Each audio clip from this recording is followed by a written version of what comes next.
a comprehensive look at trends, fund profiles, and more in Exploring ETFs.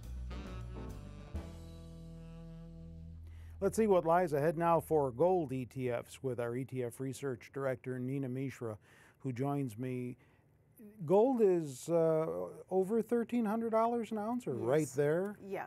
It's in fact, it is one of the best performing assets this year. Yeah. Investors have poured a lot of money into gold and other safe haven assets like treasury bonds this year because, rising geopolitical uncertainties.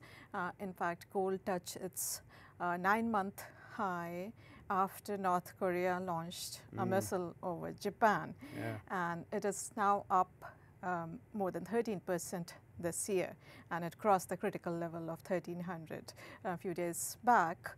And then investors are also worried about political discord in Washington, whether President Trump will be able to implement his agenda.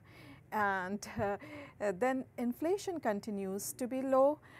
In fact, recent FOMC minutes were seen as dovish by the market because some of the committee members expressed concern about inflation persistently undershooting their target, central bank's target. So that is because of low inflation, the chances of another rate hike by the Fed have gone down. In fact, Fed fund futures currently suggest only 35% probability of another rate hike this year. And a dovish Fed is good for gold because rising interest rates also increase the opportunity cost of holding gold. So why would you need, those are all positive factors, and right? There's one more factor too. Okay. The weak dollar. The weak dollar. Yeah, those are all positive factors. So why would you need the hedge, the safe haven hedge that gold provides? Yeah, I'll just mention a sentence or two about the weak dollar too. So normally in times of uncertainty, investors also favor the US dollar. That is also seen as a safe haven asset by some investors. But this year, the dollar has been weakening. It is in fact now at its 2.5-year low against other major currencies because of rising concerns about US economic growth and political jitters.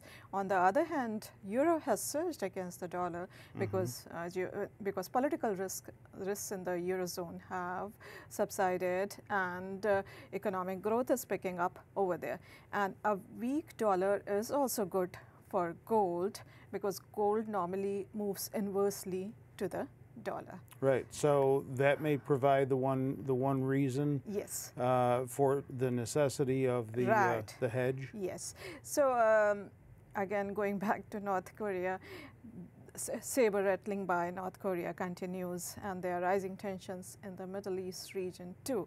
So geopolitical risks are rising this year, and whenever there is geopolitical uncertainty, investors flock to these safe haven assets. So there's a case for investing some amount in gold. So you have two big reasons there. Yes. Then, of course, investors are also worried about, as I mentioned, political discord, the looming debt ceiling, and the threat of government shutdown is weighing on investor sentiment. And further, while the second quarter GDP came in better than expected, Hurricane Harvey is expected to have a knockdown impact on third quarter GDP growth. So in that scenario, investors are worried that stocks have gone up too much. They have been going up since March 2009. So some investors are worried about stretched valuations too. But in my opinion, one of the biggest reasons, important reasons for owning gold in the portfolio is that it has low correlations with other asset classes, particularly stocks. So it acts as a portfolio diversifier, and diversified portfolios always have better risk-adjusted performance over the longer term. So I think having about 5 to 7% gold in a portfolio is good for longer term performance of the portfolio. That's interesting. So it's a two-edged sword. So separate from the positive economic data that's been coming out lately, there is still a case to be made. Sure. For having a hedge like gold. Yeah, there are so many reasons for having that hedge.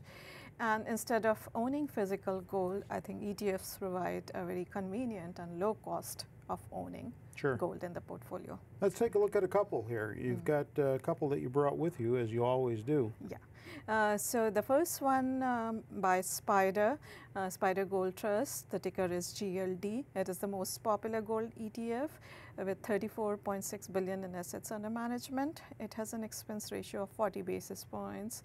It's up about 13.5% this year. The second one with the ticker IAU is by iShares.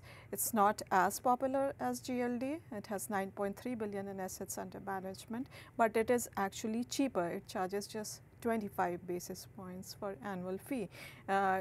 GLD being more popular usually has higher trading volumes and low bid-ask spreads. So trading costs for GLD are lower, but I think for longer term investors who just want to own gold ETF in their portfolio for longer time, IAU is much better because it is cheaper.